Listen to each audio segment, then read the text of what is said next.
26 जानेवारी प्रजासत्ताक दिनानिमित्त अचलपूर येथे माजी सैनिक मेळाव्याचं आयोजन करण्यात आलं। या मेळाव्यामध्ये पर्यावरण रक्षकांचा सत्कार करण्यात आला। देशसेवक माजी सैनिक भातकुले यांच्या अध्यक्षतेखाली झालेल्या या कार्यक्रमाला माजी सैनिक कोकाटे व मान्यवर पदाधिकारी उपस्थित होते।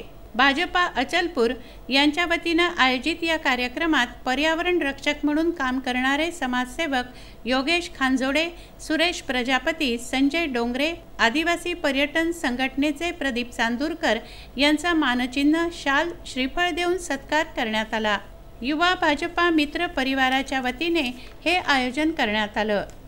या पर्यावरण रक्षकांनी वृक्षारोपण करून सामाजिक कार्याला मोठा हातभार लावलाय। जंगलतोड झाल्याने वृक्षारोपणाची गरज निर्माण झाली आहे।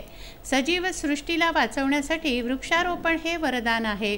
योगेश खांजोडे व त्यांच्या सहकाऱ्यांनी समाजाप्रती आपलं ऋण फेडण्यासाठी हे योगदान दिलंय आणि देत आहेत। याबद्दल युवा भाजपा मित्र परिवाराच्या वतीने त्यांचा हृदय सत्कार करण्यात आला। विदर्भ न्यूज, अमरावती।